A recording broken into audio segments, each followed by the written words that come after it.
bonjour à tous. Bienvenue sur le premier podcast de l'Héritage vert du groupe humanitaire, une association étudiante du HEC Montréal. Je m'appelle Sophie, puis je vais être votre animatrice pour l'année 2023-2024. Avant de commencer, n'hésitez pas à aimer la vidéo si vous l'avez aimée, allez nous suivre sur YouTube, puis allez nous suivre sur Instagram. Aujourd'hui, c'est vraiment une vidéo d'introduction, fait qu'on va parler avec plein de présidentes du groupe humanitaire. Bonjour à tous. Merci de nous écouter pour ce premier podcast. Je vais vous avouer que je suis un petit peu nerveuse, mais ça va bien se passer. Donc, moi, dans le fond, je suis coprésidente de Humanitaire pour la session d'automne cette année. Ça fait déjà un petit bout que je suis impliquée dans l'association. Dans le fond, j'ai commencé à l'hiver 2022 comme escouade communication. Ensuite, j'ai poursuivi en tant que VP communication pour toute l'année dernière. Et me voici en coprésidence avec Julie. Moi, Julie, je suis à Humanitaire depuis l'automne 2021, où j'ai commencé en tant que chargée de projet. L'année 2022, je suis passée à un VP projet pour le défilé éthique. J'ai pris la relève de Anna. C'était vraiment fun comme projet. Puis là, cette année, donc coprésidente avec Lisande pour l'hiver. Puis la dernière. Salut, donc moi c'est Anna Morino. Donc je ne suis plus à Humanitaire. Je suis une vétérante. Là. Dans le fond, j'ai commencé avec justement Julie en 2021 en tant que VP projet. Ensuite, VP projet défilé éthique. Ensuite, présidence de 1 an. Donc, ça a été vraiment malade pour moi, mon implication dans Humanitaire. J'ai absolument adoré. Et maintenant, j'ai fini mon bac. Donc, je suis diplômée du HEC Montréal en administration, développement durable et gestion des opérations en parcours trilingue. Et maintenant, je travaille.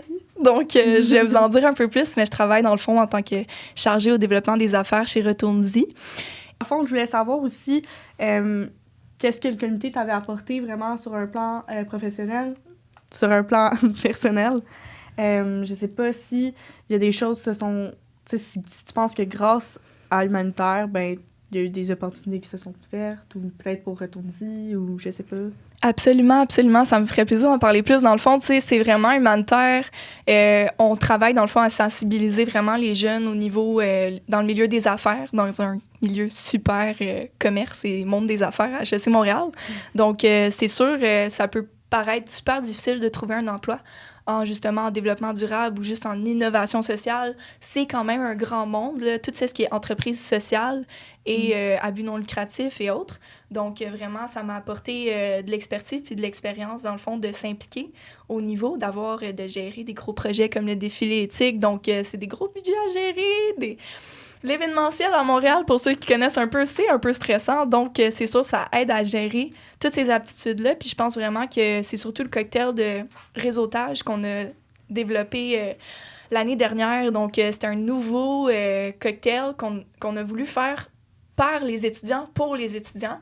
Parce qu'on s'est dit, est-ce qu'on va trouver un emploi un jour? Puis, tu sais, vraiment, par exemple, moi, j'ai trouvé... au sein, dans le fond, de HEC Montréal, plus, dans le fond, la cofondatrice de Retourne-y, Cindy Vaucher, est venue parler dans mon cours d'innovation sociale. Puis elle est allée présenter sa coopérative qu'elle a startée pendant la pandémie. Puis elle a parlé de tous les défis et de comment qu'elle a commencé ça pour les valeurs environnementales. Puis je suis allée, dans le fond, suite à ça, faire ma candidature spontanée. Puis c'est comme ça que j'ai pu embarquer dans l'aventure de Retourne-y, qui est... Donc, tout est possible et vraiment, je pense que le cocktail de réseautage aussi a pu ouvrir plein d'opportunités à non seulement plein d'étudiants et jeunes aussi diplômés. Donc, Mais oui, 100%. Puis si je peux faire du pouce là-dessus, justement, la mission d'Humanitaire, c'est de faire le lien entre le développement durable et le monde des affaires. Je pense on peut quand même être fiers d'être la seule association, ou presque, qui rejoint pas mal tout le monde au HEC qui a cette mission-là. Donc, c'est vraiment le fun que le cocktail ait fonctionné l'année dernière. Donc, on va le refaire cette année aussi. Puis, il y a aussi l'événement, justement, c'était la semaine dernière, sur la compétition éco-entrepreneuriale en lien avec la YEP. Encore là, les étudiants ils ont eu la chance de faire un peu de réseautage avec des gens de ce milieu-là. Donc, je suis pas mal fière des événements qui s'en viennent cette année. Aujourd'hui, sujet du jour, le greenwashing, qui est un gros sujet, éco-blanchiment. Donc, j'ai regardé la définition pour que tout le monde soit sur la même page. Selon Oxford Language, donc le greenwashing ou l'éco-blanchiment, c'est en marketing le fait de tenter ou de donner une image écologique à un produit ou à une société polluante. Un exemple vraiment connu, c'est le cas de Volkswagen, qui avait, pendant presque 10 ans, mis en place des logiciels qui faisaient en sorte que la qualité de leur gaz respectait pas les normes de l'Agence américaine de l'environnement. Puis là, ben ça a été découvert, puis, tu sais, heureusement. Il y a tellement de choses à dire sur le greenwashing. Moi, c'est un sujet, sincèrement, qui me passionne parce que dans le cadre de mon travail aussi, on filtre beaucoup de choses. Puis, par exemple, c'est le sujet d'actualité, puisqu'on est dans actuellement, le Québec a vécu énormément de feux de forêt. Je pense que c'est aussi indéniable de mettre sur la table qu'on est dans une situation climatique quand même pas super et que vraiment le réchauffement climatique est causé par l'humain. Donc, de mettre ça sur la table, puisque dans le fond, c'est le consortium des scientifiques présentement. Puis pour revenir, c'est ça, sur le greenwashing, ben plusieurs entreprises le font de tout bord, tout côté. Comment dire? Donc, moi, ça m'a vraiment fait penser par H&M présentement aussi, qu'ils ont lancé leur campagne de... Ben, plusieurs autres entreprises aussi se sont tous mis sur ce même regard de 2050 sur la carboneutralité. Donc, c'est ça, vraiment la carboneutralité, c'est un sujet qui est aussi pas super encadré. Donc, oui, en effet. Mais il y avait aussi, tu sais, je sais que Lison en avait évoqué déjà le jour de la Terre. Oui, exactement. Qui est comme, c'est pas nécessairement juste les compagnies sur leur marketing, mais aussi, tu sais, comme ça peut arriver au niveau du jour de la Terre. Oui, c'est ça. Dans le fond, le jour de la Terre, je trouve que c'est devenu un peu un moment pour les entreprises de dire « Ah, comme l'environnement, c'est rendu trendy. » Tu sais, on va prendre cette opportunité-là pour un peu redorer leur image, dire qu'ils sont verts. Des fois, ça peut juste être « Ah, on va changer le logo, on va le mettre vert pendant une journée. » Mais concrètement, est-ce qu'il y a des initiatives qui sont faites? Pas trop. Puis, il y a beaucoup d'entreprises qui prennent cette opportunité-là et disent « Ah, on va faire un petit code promo ou bien on va promouvoir comme notre petite gamme de vêtements qui sont à partir de fibres recyclées et tout, où ils disent « Ah, achetez tel morceau de vêtement et on va planter un arbre. » Mais je trouve que, tu sais, oui, on dirait vite de même, ça paraît bien, mais sur toute l'année, est-ce que l'entreprise fait vraiment des efforts en matière de développement durable? Je suis pas sûre. Puis même au niveau de la plantation des arbres, tu sais, il faut vraiment que ça soit bien fait pour que ça fonctionne.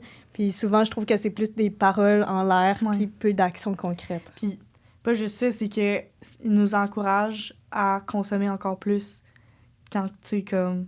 Le but, c'est de pas faire de la surconsommation. Donc, tu veux être vert, mais l'es-tu vraiment? Comme, pas vraiment. Puis là, le monde, il pense que les compagnies, tu sais, comme, ils se mettent une belle image, mais en fait, pas du tout. D'ailleurs, tu sais, c'est un peu en lien, mais comme on avait parlé du greenwashing à un moment donné, puis notre prof, il a sorti un terme que j'avais jamais entendu, puis je connaissais pas ça, mais c'est le greenhushing.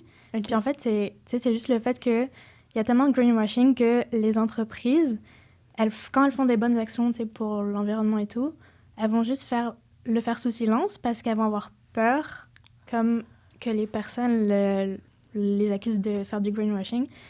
Et je trouvais ça fou, en fait, parce que j'avais jamais vu cette chose de ce point de vue-là.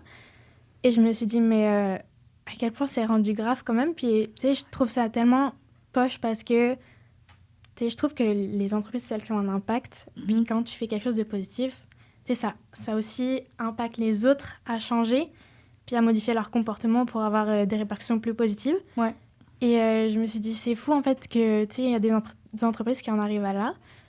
Puis sinon, c'est quoi les solutions en tant qu'entreprise? Comme nous, on va toutes finir dans une entreprise à un moment donné. Donc, est-ce qu'il faut valoriser les bonnes actions qu'on fait ou on fait rien? Donc, je trouve que c'est un petit peu mitigé. Bah après, mais tu sais, je sais pas, je pense que il y a des fois des entreprises un peu random qui font rien pour l'environnement, puis d'un seul coup, elles sortent quelque chose de « wow, nous, on est pro-environnement, on a fait quelque chose d'incroyablement éthique et écologique. » Puis je pense qu'il faut quand même garder une continuité, tu sais, tout au long de de l'évolution de ta marque. Tu peux pas comme sortir d'un seul coup quelque chose parce que c'est évident que le consommateur il peut se dire aussi qu'est-ce qui se passe, genre pourquoi d'un coup, tu sais, c'est sûr que il y a ce truc de c'est trendy, c'est bien vu d'être pro-environnement puis de faire attention à ça, on va même juste mettre du vert dans notre parc puis ça y est, genre c'est fou.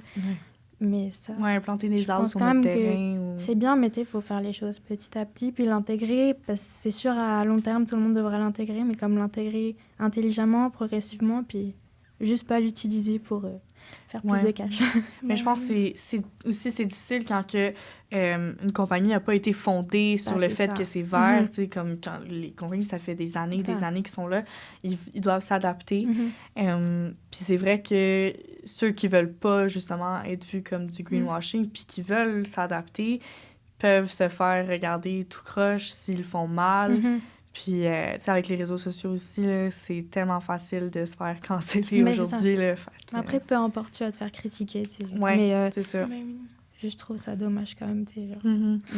Quand vous faites des bonnes actions, puis c'est ça qui fait changer aussi. Ben ouais. Puis justement, je pense que ça prouve à quel point c'est complexe de gérer l'éco-responsabilité puis le développement durable. Puis là, c'est ça aussi que ça vient comme un peu, tu sais, il y a beaucoup de gens qui viennent challenger aussi juste le nom de développement durable, qui peuvent faire parler ça comme de la croissance verte et tout ça. Ben c'est d'aller plus loin puis d'intégrer, dans le fond, tu sais, l'aspect éco-responsable au sein de l'entreprise, au sein du business model en tant que tel. Parce que dans le fond, c'est dans le but premier d'une entreprise, c'est de répondre à des besoins. Puis là, c'est ce qu'on voit dans nos cours, notamment à HEC, c'est surtout par rapport à intégrer ces besoins pour qu'ils répondent à l'humain, puis qu'ils répondent aux aspects sociaux. Puis dans le fond, maintenant, avec l'environnement, c'est même plus une question d'actualité, c'est une question de nécessité puis de absolu. C'est urgent, là, tu sais. Moi, ça me fait penser un peu avec les actualités présentement, avec la semaine de la rage climatique, puis notamment des organismes comme, je veux dire, c'est le nom pour compte, là, c'est Wake Up Callis puis rage climatique. Puis je pense que c'est vraiment dans l'aspect de la gouvernance, aussi des entreprises, comment est-ce qu'une personne en tant que manager peut vraiment mettre ça au sein, puis puisque c'est très complexe à gérer, dans le fond, l'éco-responsabilité, parce qu'on n'a pas encore réglé ce problème-là comme ça, parce que ça se règle pas comme ça.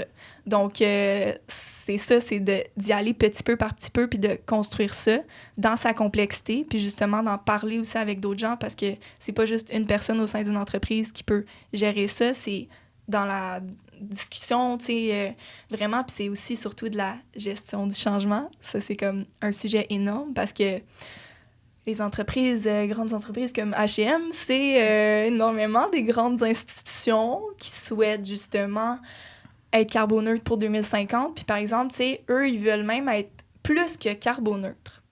Puis là, j'ai fait un peu de recherche pour me préparer pour aujourd'hui. Puis dans le fond, c'est ce qu'ils souhaitent faire, c'est acheter, par exemple, là, on va donner l'exemple pur que H&M est une entreprise de coton qui, dans le fond, va acheter son coton du Bangladesh, prendre les ressources d'eau au Bangladesh, mais pour assurer leur carboneutralité, ils vont aller acheter des quotas, des droits de polluer. Donc, comment que ça va fonctionner? C'est qu'ils vont aller acheter une partie de forêt à une entreprise, dans le fond, qui est même peut-être une entreprise de déforestation en Amazonie, mais ils vont leur acheter ce terrain de forêt-là dans l'Amazonie, au Brésil, par exemple. Mais là, si on n'a plus de forêt au Bangladesh, puis qu'il y en a au Brésil, ça crée un déséquilibre. Donc, c'est pas de penser aussi que juste d'arracher un bout de forêt, que ça a pris 100 ans à grandir, ça crée un écosystème, ça crée quelque chose aussi qui n'a pas nécessairement été mis sur un certain prix, puis ça ne peut pas être mis comme « Ah, ben, j'achète des bouts de forêt pour détruire une autre forêt ». Donc, c'est sûr que la carboneutralité 2050 de multiples entreprises, dont H&M, Walmart, nommez-les toutes, là, parce qu'ils se sont toutes mis sur leur projet 2050.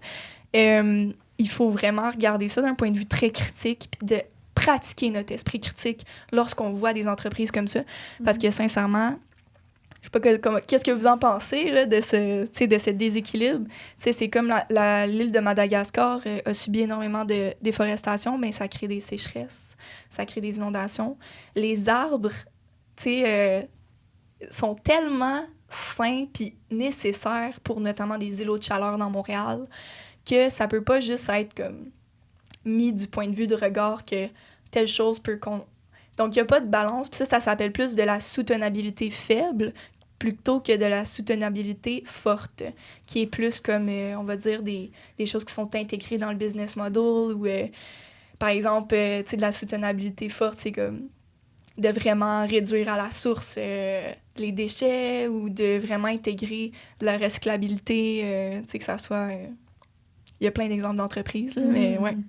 Ben, que ce soit plus gros que juste, tu sais, comme s'assurer d'être sur cette ligne-là puis de rester sur cette ligne-là. Parce que, dans le fond, moi, l'image que j'ai, c'est juste que, tu sais, tu fais plus de mal que de bien en essayant d'être, tu sais, carboneutre. Puis, tu sais, c'est vraiment, tu sais, ils disent qu'ils veulent le devenir, puis j'espère, là, comme qu'ils vont le faire. Mais c'est comme là, quoi, on est en 2023, c'est en 2050. En ce moment, c'est trendy. Fait que moi, je pense pas que ça... J'espère que c'est... Tu sais, c'est possible. C'est possible, c'est quelque chose qui se fait. Mais malheureusement, c'est pas les priorités des grosses compagnies comme H&M, Walmart et tout, et tout. Je sais pas si tu voulais aussi nous parler un peu, tu sais, de Retourne-y. C'est comme là, c'est une beaucoup plus petite échelle. Ouais. Mais peut-être que... Tu sais, moi, je sais un peu c'est quoi. Mais peut-être parler de qu'est-ce que Retourne-y fait de concret pour aider tout ça. Là. Oui. Dans le fond, peut-être je vais commencer par présenter Retourne-y. Donc, dans le fond, Retourne-y a été cofondé par Cindy Vaucher, Florian et France Gosselin. Donc, vraiment, ça a été depuis 3 ans. Puis depuis 2 ans, c'est vraiment testé au sein de Montréal. Donc, pour offrir une solution clé en main de contenants réutilisables à Montréal. Donc, des contenants réutilisables faits en acier inoxydable. Puis, on offre aussi des verres, des ustensiles pour les traiteurs. Donc, on veut réduire à la source des traiteurs prêts à manger et restaurateurs. Donc, par exemple, c'est vraiment pour venir remplacer le petit plat dans lequel que tu vas manger pendant 2 minutes, puis qui va aller à la poubelle. Parce qu'on est aussi conscient que le recyclage au Canada, seulement 9% est réellement recyclé. Et le compost, souvent, c'est un apport thermique, une énergie qu'il faut pour le transformer encore parce qu'il faut que ça aille dans une usine. Donc, on crée des déchets pour les remettre dans les sites d'enfouissement. Puis c'est de vraiment s'attaquer à ça de mise en garde. Puis avec les restaurateurs comme partenaires. Donc, dans le fond, c'est ça, même juste ce week-end, par exemple, demain, dimanche, le Monktoberfest. Donc, il va y avoir plus de environ 500 à 600 contenants. Donc, pour vraiment les festivaliers, ils vont pouvoir manger dans nos contenants. Donc, on va réduire ces déchets-là à la source avec les restaurateurs. Donc, c'est vraiment... Dans le fond, on s'attaque quand même à un problème, tu sais, de la gestion des matières résiduelles. Je pense que c'est une des premières étapes aussi dans le changement de mentalité aussi à venir chercher. Puis c'est difficile, c'est sûr, parce qu'on se heurte à énormément de gestion du changement. Puisque dans le fond, c'est sûr que c'est pas facile. Ça n'a pas été facile, le sac réutilisable, de passer au sac plastique, au sac réutilisable. Mais là, c'est pareil, mais pour les contenants. Puis dans le fond, nous, on gère vraiment à faciliter la chose pour le restaurateur et le traiteur. Donc, c'est pour ça qu'on a un centre de lavage, justement, qui vient d'être inauguré. Ah, nice! Donc, on vient juste d'avoir nos bureaux, donc qui sont vraiment juste à côté du centre de lavage. Donc, comme ça, on peut atteindre des super grands volumes. Comme là, juste pour le sommet Coop Summit, qui est à HEC Centre-Ville, on a sauvé plus de 4000 verres des sites d'enfouissement. Donc, c'est vraiment malade. Ouais. Puis, c'est une mission vraiment qu'on vise à mettre de l'avant. Donc, n'hésitez pas à nous contacter pour vos événements éco-responsables sans créer de déchets. Donc, on vous accompagne avec nous pour l'environnement. Puis, pour faire un lien avec le marketing responsable, c'est sûr que moi, des fois, c'est ce que je trouve frustrant, c'est que des fois, dans des restaurateurs, ils vont vraiment se mettre de l'avant en tant que j'offre des contenants en plastique recyclable. Mais il y a plusieurs choses, par exemple, qu'on ne connaît pas, qui sont pas super mis de l'avant aussi par les médias, mais dans le fond, l'enjeu des microplastiques. Donc, par exemple, de mettre un plat en plastique dans le micro-ondes va générer une contamination dans ta nourriture de je pense que c'est jusqu'à 2 fois, 3 fois, 4 fois plus élevé de microplastiques dans ton apport alimentaire. Donc, c'est pour ça qu'on a aussi choisi l'acier inoxydable en tant que... c'est pour le contenant. Donc, c'est aussi plus sain pour la santé. Donc, c'est de se poser toutes ces questions-là qui sont vraiment un changement petit par petit sociétal, puis de vraiment... dans le fond, tu sais, moi, ça me surprenait quand des entreprises mettaient « Ah ouais, moi, c'est... on sauve la planète en recyclant ».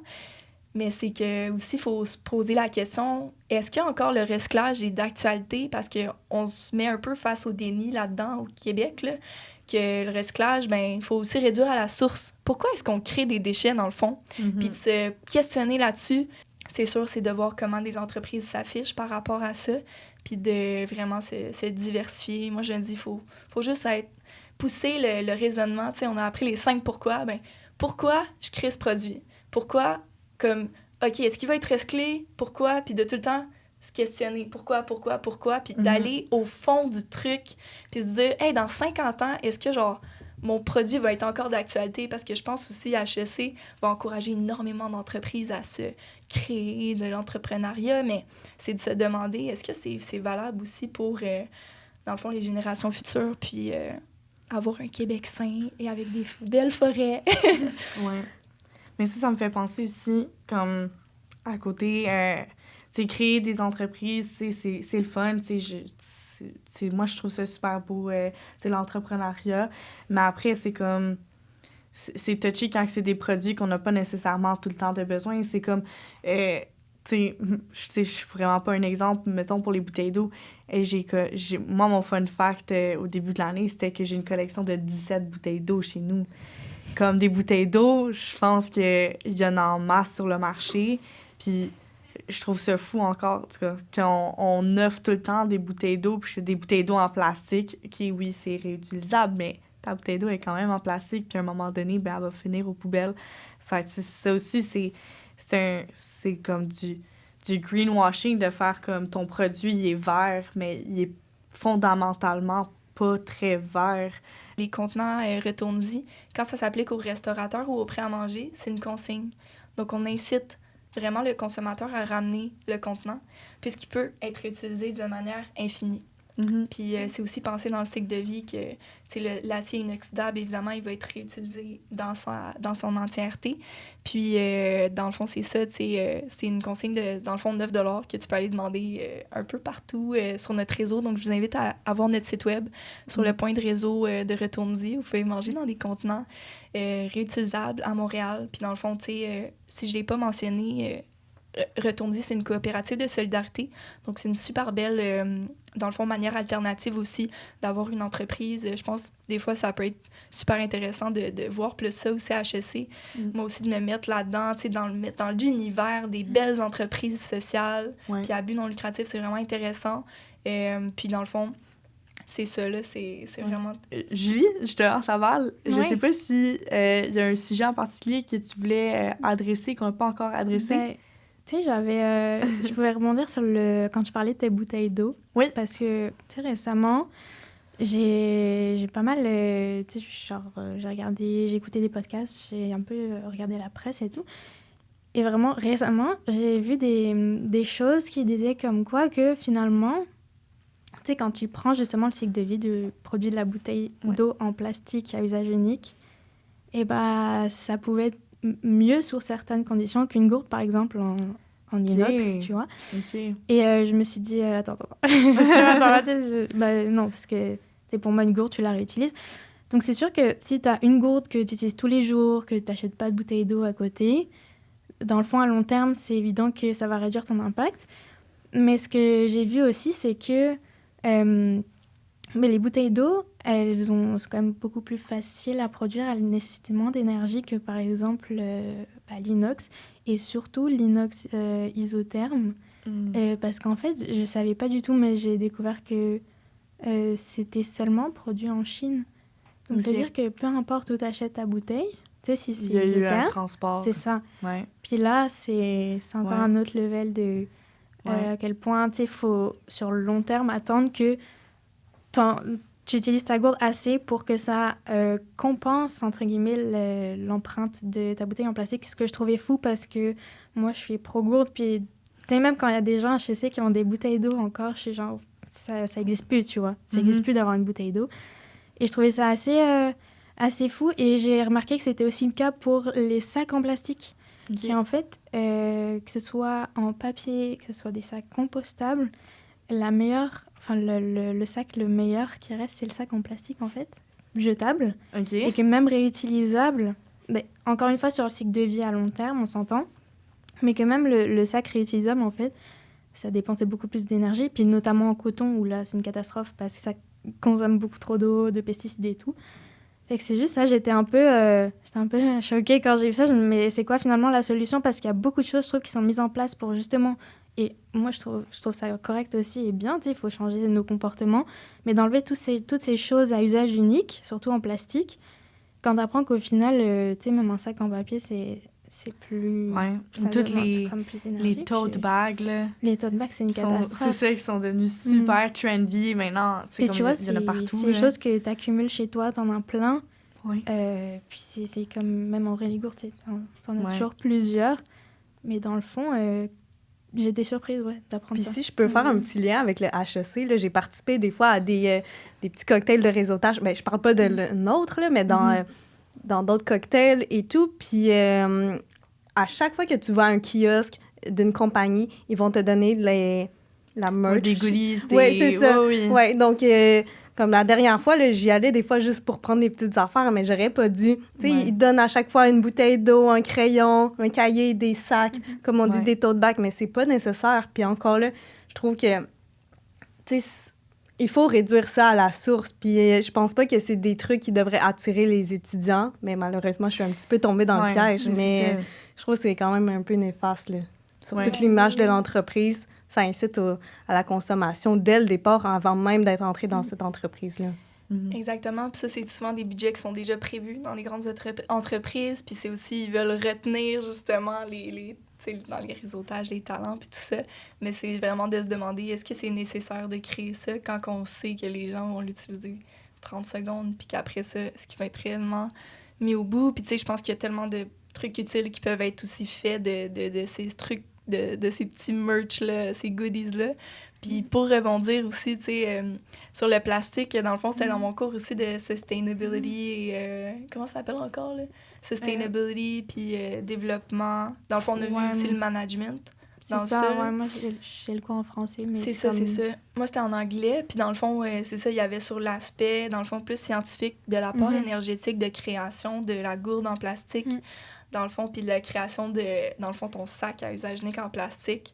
Mais je pense aussi, c'est de... Parce que, tu sais, par exemple, moi, ça m'avait choqué cette information-là parce que je suis comme, ben non, les microplastiques, tu sais. Les microplastiques, c'est comme un sujet tellement émergent par rapport aussi qui viennent...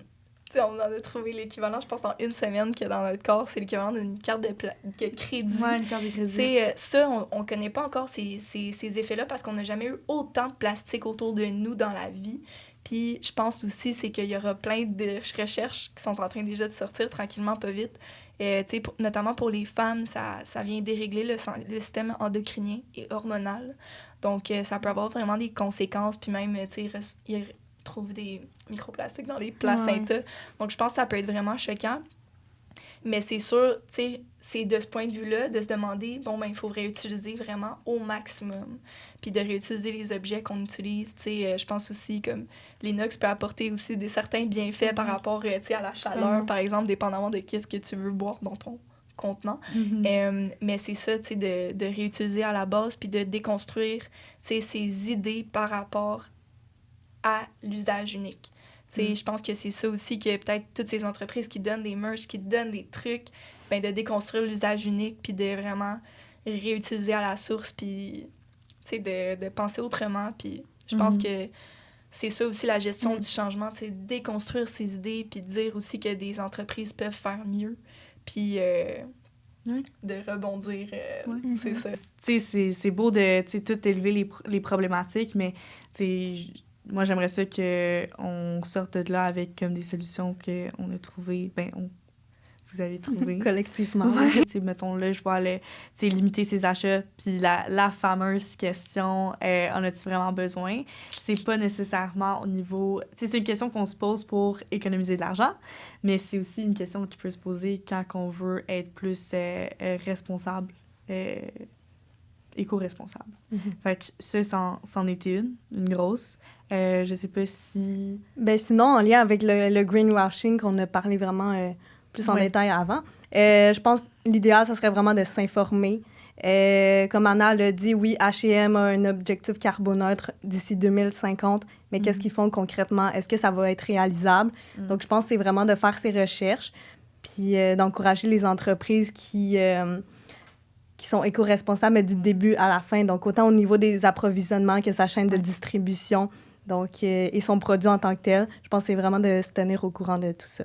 Puis... Si je pouvais rebondir là-dessus, là. Oui. Ben c'est vraiment ça, dans le fond, tu sais, c'est qu'on se dit souvent aussi que la technologie va nous sauver. Tu sais, c'est surtout aussi tout le discours de sauver la planète et tout ça. La planète va se sauver elle-même, on est tous d'accord, comme elle le fait présentement avec les feux de forêt, tu sais, au Québec. Puis c'est de se dire, est-ce que la technologie va nous sauver? Puis dans son projet de carboneutralité, par exemple, d'H&M, ben c'est qui mettent de l'avant que les technologies vont nous sauver, donc des technologies d'acheter des carboneutres qui vont être en Amazonie, puis c'est de penser vraiment à un projet en tant qu'entier, puis d'aller pousser notre esprit critique, puis je pense que c'est ça qu'il faut aller de l'avant, puis de tout, encourager, par exemple, des entreprises qui prônent la décroissance ou de la croissance, dans le fond, qui est beaucoup plus viable au niveau humain et social, parce qu'on a beaucoup de problèmes sociaux qui sont engendrés aussi par... les changements climatiques présentement. Donc, de mettre ça de l'avant puis d'encourager les petites entreprises, je pense, tout d'abord. Puis, ben c'est ça, que ça soit avec Retourne-Dit, tout ça. Je voulais aussi mentionner, si je ne l'avais pas déjà fait, que Retourne-Dit, dans le fond, est vraiment né de l'incubateur, notamment à la base entrepreneuriale. Donc, c'est vraiment...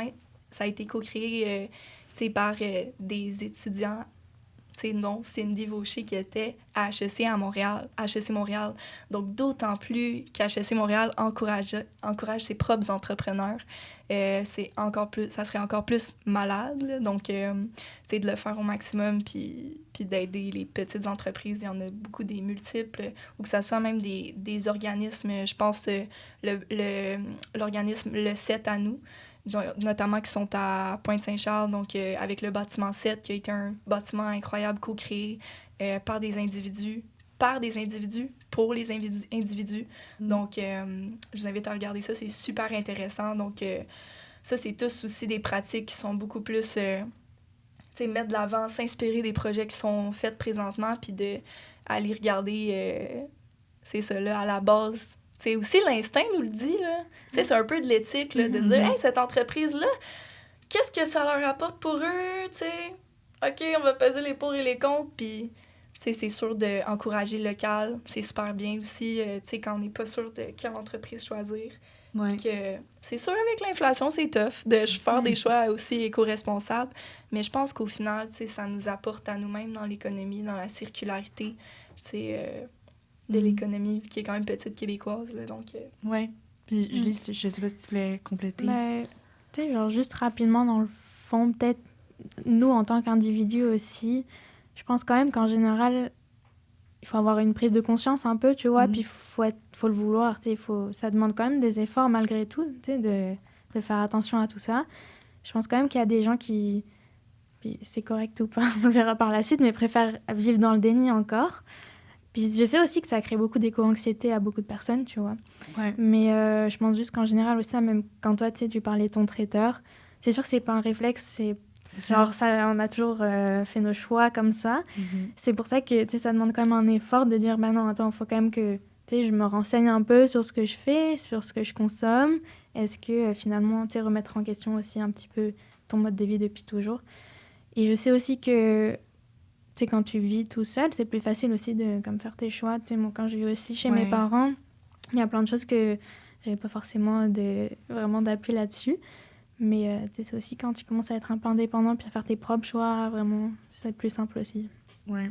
Ben, tu sais, c'est ça, comme nous, ben, là, on fait aux études, là. Oui, c'est ça, c'est vrai. On sort des études, on commence, c'est comme un nouveau chapitre, puis je pense que moi, je trouve ça le fun, comme le humanitaire, la mission qu'on a, puis je trouve que c'est super bien visé parce que, c'est comme, on est les adultes de demain, comme, on est les futurs managers de grandes entreprises, tu sais. Puis il a dit, je pense, HEC, les leaders de demain en business. Donc, tu sais, on voit qu'est-ce que ça donne avec Retourne-y. Puis moi, je trouve ça vraiment le fun d'avoir... Parce que, tu sais, il y a tellement une mauvaise tu sais, connotation à les grandes entreprises qui veulent juste faire du profit. Donc, je trouve ça le fun d'avoir comme le groupe comme humanitaire, parce que moi, c'est ma première session. Je pense pas que je l'ai dit, mais ouais, c'est ma première session dans le groupe, puis j'adore le but et la mission. J'irais pour mon segment humanitaire. Vas-y, lance-toi. Vas-y. OK, dans le fond, je fais ça sous forme de Would You Rather. Je sais pas c'est quoi en français. C'est genre, qu'est-ce que tu préfères? Choix 1, choix 2. Préféreriez-vous vivre dans une zone urbaine avec un accès facile aux espaces verts et aux parcs ou dans une zone rurale avec un grand jardin, mais où vous dépendez davantage de la voiture pour vous déplacer? Est-ce qu'on fait un vote? Non, mais vous pouvez y aller un à un. Tu sais, pourquoi vous choisissez un choix? Pourquoi vous... Tu sais, comme... Fait que, petit rappel, zone urbaine, mais t'as des parcs proches. Fait que t'as pas nécessairement besoin de la voiture. Comparable à Montréal un petit peu. Okay, ouais. Ou une zone rurale, mais t'es dans la nature, mais tu dois dépendre de la voiture. C'est fois s'il y a quelqu'un qui a une idée de sa réponse. C'est vraiment un dur choix. Ouais. Honnêtement, moi, je me vois pas vivre à Montréal à long terme. Je trouve que la grosse ville, c'est comme pas fait vraiment pour moi. Donc, j'irais avec l'option 2, vraiment juste pour un peu mon mode de vie. Puis moi, j'aimerais vraiment ça habiter comme, tu sais, un peu en Estrie, proche des montagnes, où tu peux faire de la rando, mais aussi l'hiver faire du ski. Contrairement à Montréal, je trouve que t'es un peu loin de tout. C'est sûr que là, je serais dépendante à la voiture, mais il y a quand même des petites alternatives qu'on peut... qu'on peut utiliser. Même si tu n'as pas d'auto, il y a quand même le covoiturage qui peut être faisable. Sinon, ben là, il y a les nouvelles autos électriques. Puis je pense qu'on peut faire quand même des choix puis essayer de balancer un peu tout ça. Là. Ouais. Moi, je rebondirais sur l'autre côté. J'adore cette question. J'aime ça. Moi, c'est vraiment... J'adore la ville de Montréal pour l'option que je n'ai pas acheté de char. C'est un coût qui est énorme. Puis, tu sais, c'est sûr, c'est plus simple si, par exemple, tes parents te donnent un char ou des trucs de même. Mais aussi, l'acheter, c'est une grosse dépense. Puis, je pense aussi, ça peut aller vers le American Dream, que tu as besoin de tes 2 chars pour tes 2 personnes avec une grande maison en banlieue. Puis, tu sais, vraiment de déconstruire cet idéal de la vie. Puis, dans le fond, moi, j'adore faire du vélo aussi. C'est sûr que Montréal a beaucoup de travail à faire pour rendre ces pistes-là beaucoup plus sécuritaires. Parce que cette semaine... Mais il y en a. Oui, il y en a, mais genre, des fois, je suis tellement tout le temps proche de me faire lutter par un char. C'est une expression de Gatineau, mais c'est ça, me frapper par un char. Mais dans le fond... de juste pas se déplacer. Puis si j'ai besoin d'une voiture, il y a toujours comme une auto qui existe à Montréal, qui est absolument incroyable. Puis j'ai voyagé un peu en Europe aussi, puis ils ont essayé d'implémenter un peu comme une auto aussi. Mais à Montréal, c'est très, très bien implémenté pour... aussi, tu sais, pour ceux qui connaissent pas, t'as pas à payer le gaz. C'est comme vraiment super. Ouais, ils ont bien fait ça. Je me positionnerais sur ce côté-là. OK. Julie? Moi, je crois que je vais rejoindre Anna aussi, mais surtout, tu sais, pour mon statut actuel, plus tard dans ma vie, on verra aussi comment évoluent mes besoins et mes envies. Mais actuellement, en tant qu'étudiante ici, surtout étrangère, c'est encore plus évident que je vais pas avoir une auto avec moi, mais je trouve ça vraiment, vraiment fun de pouvoir aller partout à Montréal. En transport en commun, en vélo aussi, beaucoup. C'est vraiment fun, moi j'adore ça. Puis c'est ça, je trouve qu'en plus Montréal, c'est quand même une bonne alternative pour une grande ville parce que c'est évident que t'as des grands parcs un peu partout. Ouais. Donc, tu sais, c'est évident que tu restes dans la grande ville. Mais moi, j'ai quand même l'impression, dans certains quartiers, même de me retrouver dans des petites villes plus sympas. Où sais, c'est pas des grands buildings. T'as des petits commerçants locaux sympas. Tu sais, même, c'est comme au plateau, c'est sûr que c'est aussi une autre ambiance, mais tu vois, genre, tu vas dans un parc, puis c'est ressourçant aussi. C'est sûr que t'es dans la ville, mais t'es dans l'herbe, t'as des arbres, c'est fun, il y a le Mont-Royal. Tu sais, c'est... Mais pour moi, c'est un bon équilibre, je trouve. Pour l'instant, tu vois, ça me convient très bien, surtout que j'ai pas forcément d'auto pour me déplacer. C'est sûr que comme une auto, c'est vraiment le fun, j'ai utilisé aussi. Ça permet de faire aussi des petites excursions un peu en dehors. Ben oui, c'est ça. Mais sinon, ouais, je dirais plutôt la première option aussi. Moi, je sais que avec ma voiture, j'ai eu beaucoup plus d'opportunités de travail. Donc, les compagnies qui sont installées plus à la Rive-Nord, sur la Rive-Sud, ou, tu sais, mettons, plus loin de chez toi, qui te faut une voiture, ça, c'est un autre point que c'est pas évident nécessairement. Est-ce que moi, ça me tente vraiment de travailler en centre-ville? Est-ce qu'il y a une compagnie qui m'intéresse au centre-ville? Ou... Donc, ça, c'est un autre point que je voulais rapporter pour la question 1, avant dans la question 2. Je sais pas qu'est-ce que vous en pensez. Alright, ouais. Ben, c'est sûr, c'est un enjeu, là. Aussi, pour finir avec la question 1, ça m'avait fait penser, dans le fond, puisque ça disait aussi une maison avec un jardin. Il y a plein de jardins communautaires à Montréal aussi, qui sont accessibles à tous. Donc, moi, c'est ma mission pour l'été prochain d'avoir accès à un jardin communautaire. Puis aussi, ça existe des apparts avec des cours arrière. Mais ouais. Donc, mais c'est ça pour les emplois. C'est sûr aussi, je pense que c'est la question aussi, dépendamment du trafic, qui est beaucoup à Montréal. Est-ce que, ben, tu sais, une personne qui veut un emploi à Rive-Sud ou Rive-Nord, c'est d'être prêt à faire, dans le fond, ce déplacement-là sur des heures de pointe aussi qui peuvent être frustrantes, je pense. Ouais. Donc, mais moi, c'est ça serait, c'est sûr... c'est aussi qu'il y a plein d'emplois qui sont pas au centre-ville.